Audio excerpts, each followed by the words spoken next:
여러분 안녕하십니까. 사사건건입니다. 총선 공식 선거운동 이틀째입니다. 4월 10일 총선까지 12일 남았는데 다음 달 5일부터 사전투표가 진행되는 걸 감안하면 유권자의 선택 시간은 이제 일주일 남짓에 불과합니다. 정치 컨설팅 민의 박성민 대표와 함께 현재 총선 판세와 남은 변수들 짚어보겠습니다. 어서 오십시오. 예, 안녕하세요. 반갑습니다. 자, 본격적으로 판세를 짚어보기 전에 먼저 오늘 이종섭 주 호주 대사가 사의를 표명했습니다. 본인이 강력하게 표명해서 대통령에게 보고됐고 사의를 수용하기로 했다고 정부가 밝혔는데 오늘 이 뉴스 어떻게 보셨습니까? 좀 늦지 않았나요?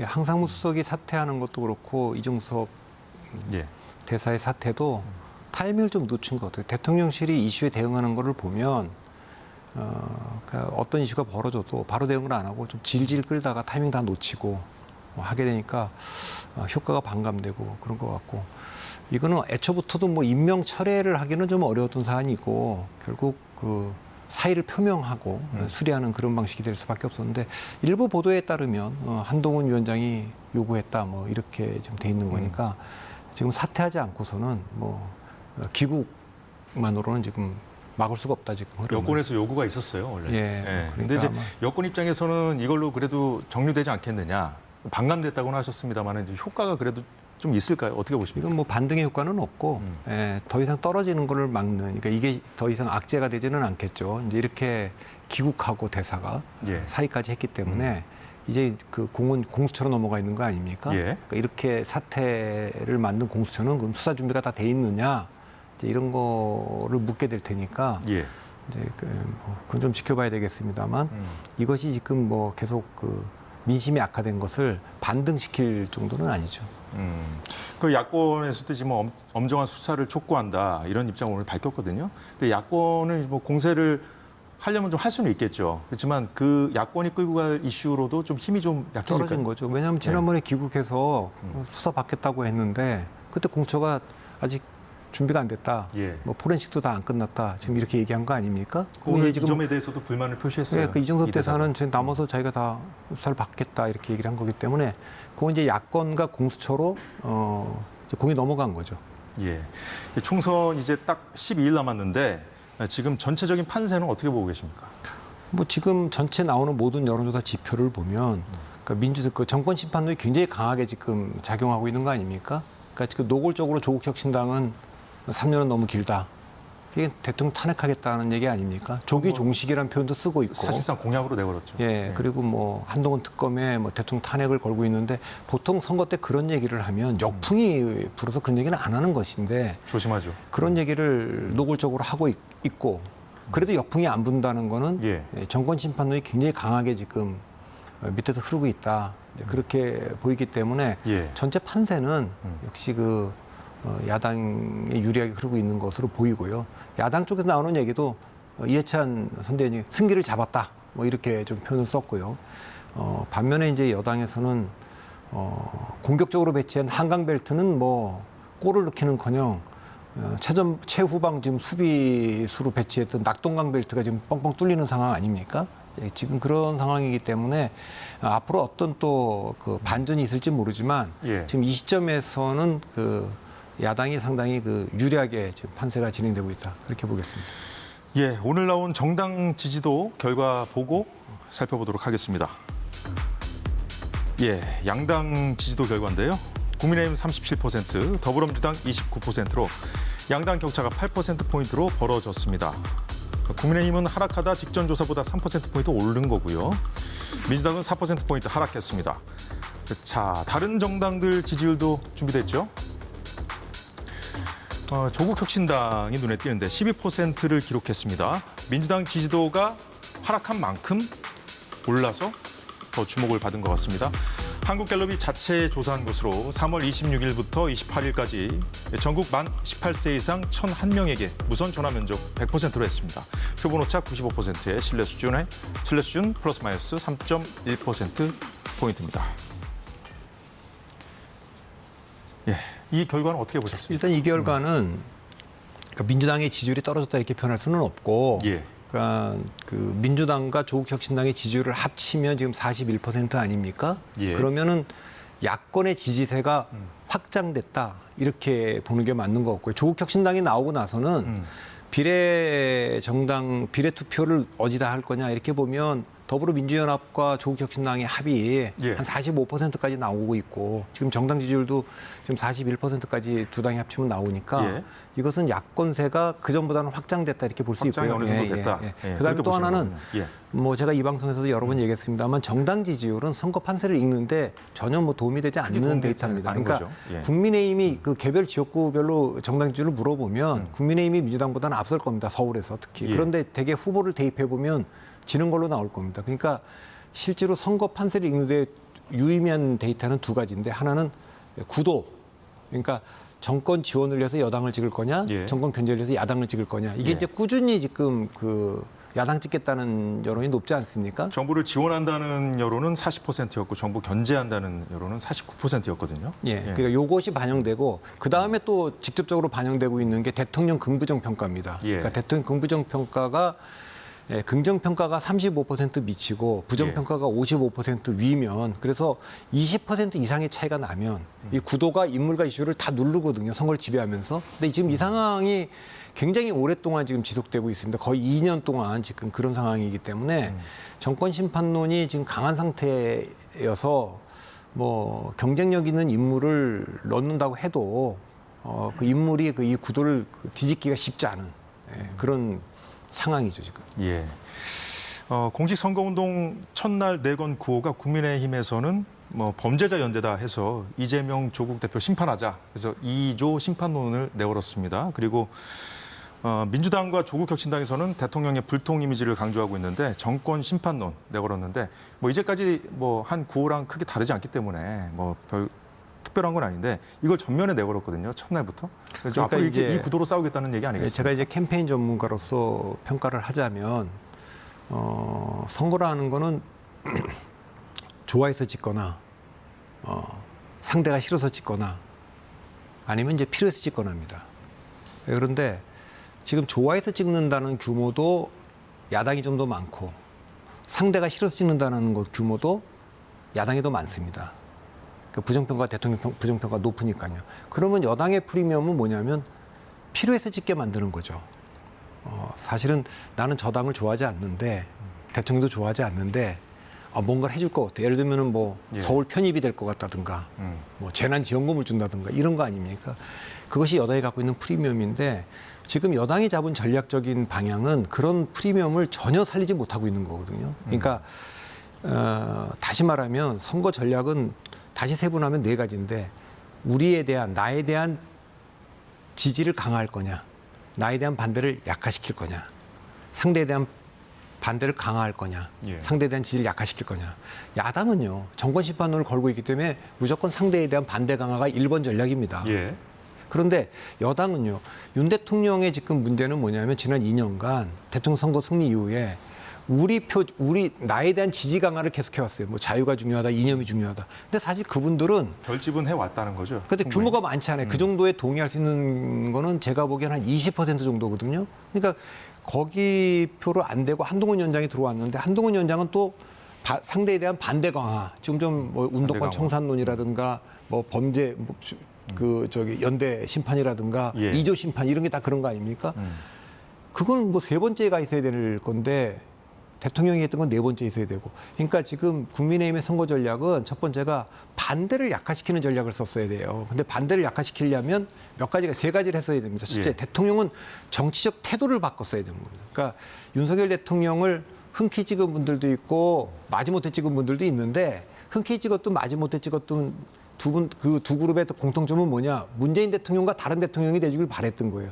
근데 흔쾌히 찍었던 그룹들은 정책을 문재인 대통령이 했던 정책을 다 뒤집으면 좋겠다. 근데 그건 그대로 하고 있잖아요. 그러니까 여전히 흔쾌히 지지했던 분들은 지금도 지지하고 있어요.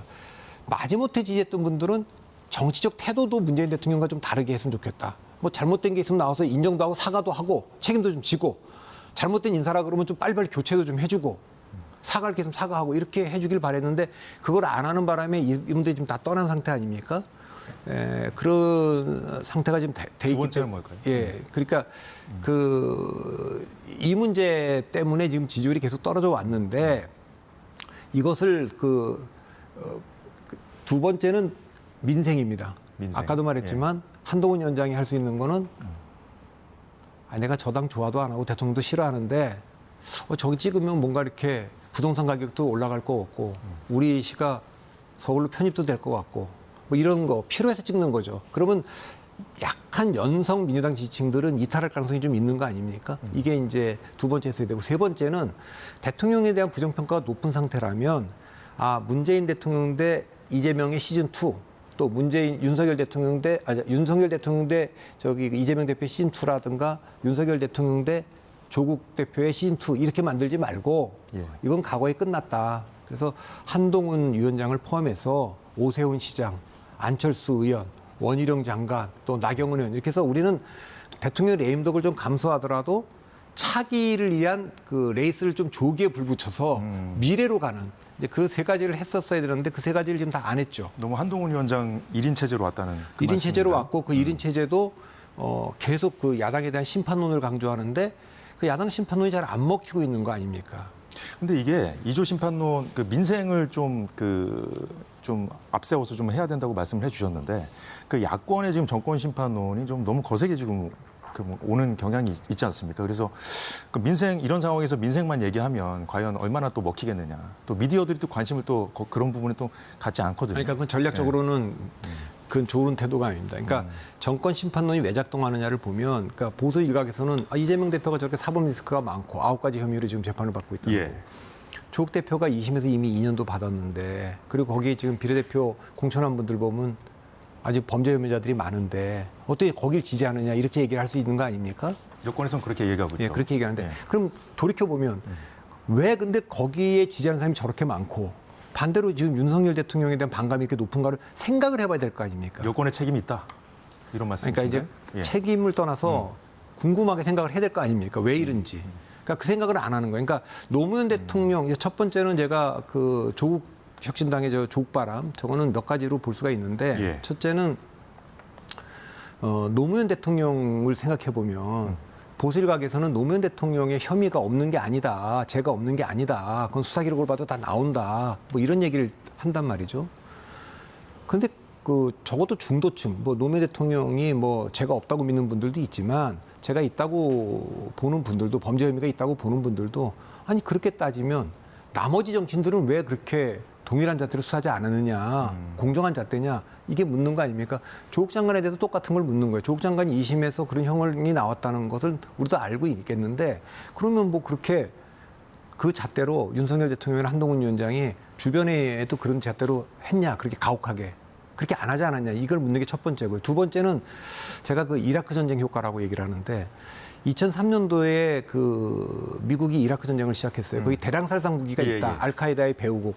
근데 2004년 대통령 선거 때까지는 그게 먹혔죠. 드러나지 않았기 때문에 먹혀서 조지 부시가 이겼잖아요. 근데 2006년도 중간 선거에 오면 이게 없는 것이 거의 드러났기 때문에 공화당이 졌어요.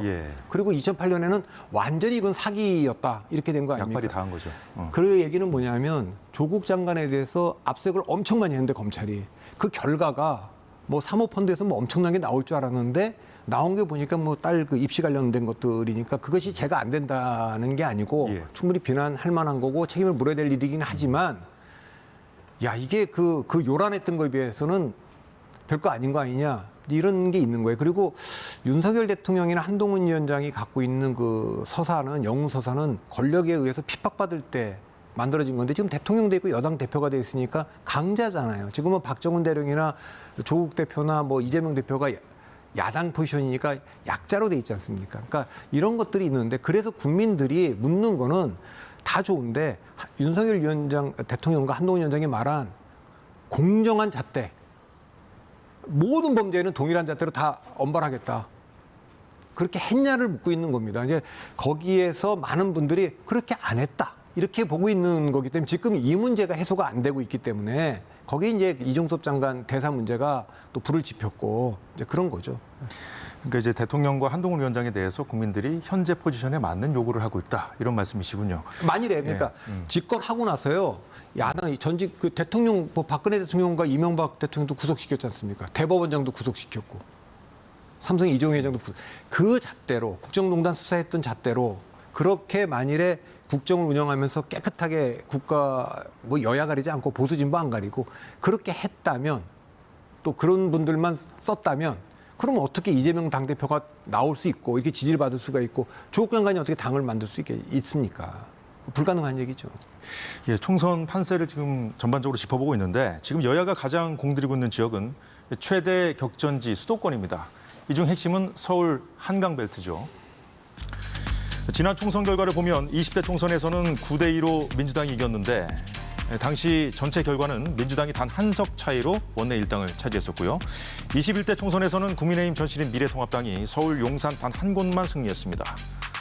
전국 지역구는 민주당이 163석, 미래통합당이 84석, 민주당이 압승이었죠. 자, 여야 대표 지원 유세 최근에 하는 걸 보면 이제 동선이 한강벨트에 집중돼 있더라고요. 이번에도 어쨌든 이 한강벨트가 핵심 격전지일 수밖에 없는 거 아니겠습니까? 아니 그러니까 그건 처음에 이제 한동훈 위원장이 왔을 때는 한강벨트를 굉장히 공격적으로 배치를 했잖아요. 예. 근데 지금은 낙동강벨트 수비하기도 급급해서 원래 한동훈 위원장 체제가 정상적으로 작동했다면 보수 유권자들은 보수 지지층들은 윤석열 대통령을 보고 난 국민의힘 찍겠다. 또 중도는 한동훈 위원장 보고 국민의힘 찍겠다. 이렇게 되는 게 제일 좋은 건데 시너지가 나는 건데 예. 지금 보수는 한동훈 위원장 때문에 못 찍겠다. 중도는 윤석열 대통령 때문에 못 찍겠다. 이러니까 한강벨트에 유세를 해야 될 한동훈 위원장이 박근혜 대통령을 만나러 갔잖아요. 그게 지금 전략의 실패를 보여주고 있는 거고 지금 그 2016년에도 서울에서 12석밖에 못했어요. 그리고 4년 전에는 불과 8석밖에 못하지 않았습니까? 그만큼 한강벨트가 어렵습니다. 근데 이번에 좀 굉장히 그 호기롭게 배치를 했는데 예. 지금 전체적으로 그 지지세가 정권 심판론이 강하게 있으니까 인물들이 좋은 인물들이 많이 갔어요. 예. 그래서 경쟁력 있는 인물들을 배치를 했는데도 불구하고 아직까지는 힘을 쓰지 못하고 있죠. 국민의힘이 뭐 자체 판세 분석이 끝났다고 합니다. 근데 이제 구체적인 데이터 공개는 안 했는데 여튼 뭐 전반적으로 분위기는 안 좋다는 걸 인정을 하는데 어쨌든 오히려 경합 지역이 아직까지 많다. 그래서 좀 최선을 다하겠다 끝까지 이런 입장을 밝긴 했습니다만 지금 이제 한강벨트 좀 분위기 짚어주셨는데 이 중에서 특히 관심 있게 지켜보고 계신 데가 어디입니까? 아니 이거 뭐 지금 어디를 특정하게 지금 관심 있게 본다고 얘기할 수 없는 정도로 지금 밀리고 있는 거니까 지금 국민의힘이 판세 분석을 했다 그러는데 지금 영남권 의원들이요 선거 상황실 전략팀을 다 맡고 있어요. 그것도 잘못된 거 아닙니까? 그러니까 그분들이 서울 선거를 모르는데 그분들이 그 대구 경북에서 선거한 분들이 부산에 있는 분들이 어떻게 이 선거를 지휘를 한다는 그러니까 그거는 지금 판세를 보면 여야가 지금 쭉 얘기하는 걸 들어보면 야당 쪽에서 나오는 얘기는 아주 극단적으로 낙관적인 시나리오는 탄핵 가능한 200석 범진보죠. 조국 혁신당까지 다 합쳐서 200석 하자. 이게 이제 있고 두 번째는 적어도 그렇게까지는 안 되겠지만 패스트트랙을 할 수 있는 180석을 하자. 그다음에 세 번째는 이제 이재명 대표가 그런 얘기하는 거죠. 법안의 그 단독 처리가 가능한 151석 이렇게 하자. 이거 아닙니까? 뭐 어느 거가 됐든지 간에 민주당의 그 완승이라고 얘기할 수 있는 거죠. 과반만 넘으면 제 생각에는 과반이 안 돼도 일당만 하면 승리를 얘기할 수 있겠는데 워낙 4년 전에 180석 한 게 있어서 그거는 조금 부족한 게 아니냐, 공천이 잘못된 게 아니냐 이런 책임론이 나올 수가 있어서 이재명 대표 입장에서는 이제 가반을 넘기느냐가 관건인 것 같고 지금 국민의힘 쪽에 나오는 얘기는 아주 비관적인 얘기들이 많아요. 첫 번째는 아까 탄핵 얘기를 했는데 탄핵 저지석인 100석은 해야 되는 거 아니냐. 그 다음에 그래도 120석은 해서 패스트트랙은 막아야 되는 거 아니냐. 세 번째는 단독 처리를 막을 수 있게 하려면 단독 가반은 저지해야 되는 거 아니냐. 단독 가반을 저지하려면요. 국민의힘이 135석에서 140석은 해야 됩니다. 비례까지 합쳐서. 그러려면 수도권에서 40석은 해야 됩니다. 40석을 하려면 경기도보다 서울이 좀 해볼 만하거든요. 한강벨트. 그러니까 한 번도 못 해봤던 지금 그 2000년 이후에는 2008년에 46%로 투표율이 떨어져가고 40석 한 거 할 때 빼고는요. 2000년에 17석, 2004년에 16석, 2012년에 16석, 2016년에 12석, 4년에 8석이에요. 그러니까 그 기록을 깨고 20석 정도를 해줘야만 가능한 얘기입니다. 그러려면 서울에서부터 바람을 좀 한강벨트는 다 이겨야 됩니다. 그렇군요. 자, 그래도 뭐 아직 10일 남았으니까 선거는 뭐 그래도 뚜껑을 열어봐야 한다는 그런 말도 있지 않습니까? 앞으로 남은 기간 뭐 충분히 선거 판도가 바뀔 수 있을까요? 지금 좀 비관적으로 여권의 말씀을 많이 해주셨는데. 그거는 이제 비관적으로 얘기를 했지만 최근에 여론조사 흐름을 보면 민주당이 올라간 흔적은 안 보여요. 보수층의 국민의힘 지지가 빠져 있는 겁니다. 유보로 돌아갔기 때문에 다시 들어올 가능성이 있죠. 그러니까 여기서 몇 가지 조치가 있는데 오늘 이종섭 대사가 이제 그만뒀고요.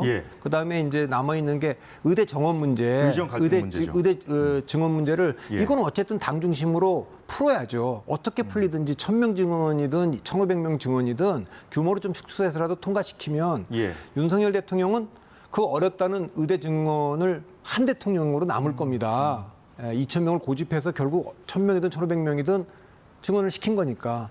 그리고 당은 이 문제를 어쨌든 풀어낸 거가 되니까 그렇고. 그러면 마지막 남은 변수는 이 의대 증원 문제가 풀리고 나면 역시 투표율입니다. 투표율이요? 네, 투표율이고 4년 전이 66%였는데 투표율이 낮아지면 낮아질수록 국민의힘이 그 민주당이 어려웠어요. 21대 총선에서는 66.2%였고 20대 총선에서는 58%였죠. 그러니까 기준 60%를 보면 60%를 넘어가면 지금 정권 심판론이 그대로 반영될 가능성이 크고 55%가 안 된다. 뭐 그렇게 이례적으로 낮았던 투표율이 한 5번쯤 있는데 화면에도 나오고 있는데요. 이제 그렇게 되면 이제 그 국민의힘이 승리할 가능성이 있고 55에서 60 사이가 되면 건 잘 모르겠습니다. 그 어쨌든 투표율이 관건이라는 그런 말씀이신데 투표율이 높으면 어쨌든 그 투표율이 높고 낮음에 따라서 연령대별 투표 참여율이 다르기 때문인 거잖아요. 그렇죠. 그걸 좀 더 좀 짚어주시죠. 일단 지금 4년 전에도 지금 뭐 물어보면 70대 이상은 거의 80%대 투표를 하겠다고 지금 얘기하고 있는 겁니다. 그런데 반면에 20대는 굉장히 낮아요. 근데 20대가 낮은데 저희가 주목하고 있는 거는 2016년부터 2020년까지 민주당이 이길 때는 20, 30대가 민주당을 지지하기 위해서 투표율이 계속 높아져 왔어요. 2017년 대통령 선거 때는 굉장히 높았거든요. 그리고 이제 반대로 실망해갖고 2021년 4.7 재보궐선거부터 지난 대통령 선거까지는 국민의힘을 찍었지 않습니까? 양쪽을 다 찍어봤는데 좀 실망을 다 한 거예요. 양쪽으로부터. 그래서 지금 부동층, 무당층 규모가 가장 많은 데가 20, 30대입니다. 20대는 40% 이상이 그렇고. 그래서 이 사람들이 투표장에 안 나올 가능성, 투표율이 떨어질 가능성이 상당히 있는데 이것도 지금 두 가지 견해가 엇갈려요. 20대가 투표장에 안 나오면 그동안 민주당한테 찍었던 사람들이 안 나오는 거기 때문에 국민의힘이 좀 유리할 거다 이렇게 보는 층이 있고 그 반윤석열 20, 30대는 다 나올 것 같은데 지금 문제는 윤석열 대통령을 찍었던 반 이재명 20, 30대 중에서 특히 남자들이죠. 이분들이 지금 찍을 데가 없어서 개혁신당도 지지분해지는 이 사람들이 투표장에 안 나올 가능성이 있다. 그래서 투표율이 낮아져도 그게 꼭 국민의힘에 좋은 건 아니다. 이런 견해도 있고 전 둘 다 일리 있는 분석이라고 봅니다. 과거와 달리 40, 50대가 지금 민주당의 또 열성 지지층 아닙니까? 여튼 이 투표율만 갖고 판단하기는 조금 과거와 좀 바뀐 상황들이 좀 있다. 모든 걸 다 봤을 때도 55% 아래라면 그건 국민의힘이 유리하다고 보이고요. 60%를 넘어가면 확실히 그거는 민주당이 유리하지 않느냐 이제 그렇게는 보입니다. 그 투표율까지 살펴봤고요. 개혁신당하고 국민의힘의 어떤 단일화 얘기가 좀 계속 나오고 있거든요. 이건 어떻게 보십니까? 그건 뭐 의미 없고 뭐 효과도 없는 얘기 아닙니까? 개혁신당이 받을 리도 없고. 그건 뭐 무슨 얘기로 나오는지를 모르겠습니다. 사실 지금 경기 용인갑에서 지금 양양자 후보, 개혁신당 양양자 후보가 먼저 제안을 하긴 했어요. 그래서 여기 보시면 나오는데 그 이원모 후보가 있는 바로 그 지역구거든요. 그래서 좀 경선을 해보는 건 어떠냐 이렇게 먼저 제안을 하니까 국민의힘에서는 이제 좀 긍정적인 입장을 지금 내놓고 있거든요. 그래서 어쨌든 이게 뭐 모르겠습니다. 말씀하신 것처럼 효과가 얼마나 있겠느냐, 뭐 물리적으로 가능하겠느냐 이런 얘기도 있습니다만 이게 지금 계속 언론에서 회자되고는 있거든요. 뭐 변수로 꼽기에는 좀 약하다 이런 말씀이시죠. 왜냐하면 그 개혁신당이 당 차원에서 그거를 부인하고 있고 양양자 의원의 지금 제안은 뭐냐면. 이원모 국민의힘 후보하고 당명을 빼고 그냥 이름만 갖고 하자는 거예요. 그걸 이제 이원모 후보가 받을 리가 없고 그다음에 지금 가장 어려운 점은 지금 당대표인 이준석 대표가 지금 동탄에 나가 있지 않습니까? 그러니까 동탄에서 그 단일화가 도움이 안 됩니다. 거기가 굉장히 그 정권 심판론이 센 데인데 그렇게 할 합쳐지지 가능성이 않는다 이런 말씀이시군요. 예, 시너지가 나기는커녕 오히려 역풍이 불 가능성이 있기 때문에 이준석 대표가 뭐 받을 리가 없다고 저는 보고 그러면 현실성이 없는 얘기라고 좀 봅니다. 자, 마지막으로 우리가 꼽을 수 있는 마지막 변수는 막말인 것 같습니다. 이 부분에 대해서 좀 짚어주시죠. 근데 막말보다도 막말은 크게 영향을 미칠 것 같지 않은데 제가 보기에는 그 이재명 대표와 조국 대표가 정권 심판론을 들고 나왔고 그런데 거기 이제 포진했던 그 좀 뭐 비례대표 후보들이나 지역구 후보들 중에 예.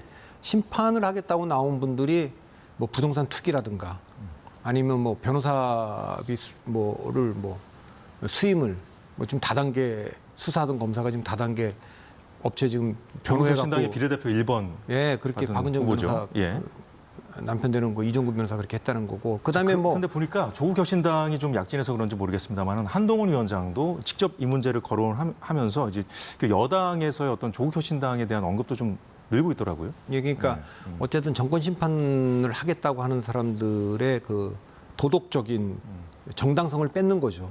이게 뭐 굉장히 구체적 그리고 이 문제가 왜 중요해? 부동산 문제도 그렇고 예. 이런 거는 그 20, 30대한테 상당한 박탈감을 주는 거거든요. 그렇죠. 이게 보니까 뭐 지금 뭐 민주당에 배치된 후보들이 뭐 그때 뭐 이제 양문석 후보도 나오고 그 몇몇 문재인 후보도 후보 나오고 때 있습니다. 대출 받을 수 없는 거를 뭐 거짓으로 이제 서류 조작까지 해갖고 좀 대출을 받았다 이런 얘기까지 나오는 거 아닙니까? 그리고 뭐 지금 뭐 징역 문제도 다 나오기 때문에 오히려 그런 문제가 민주당 지지층들인 그 20, 30대, 40대에게 상대적 박탈감을 줄 가능성, 막말보다도.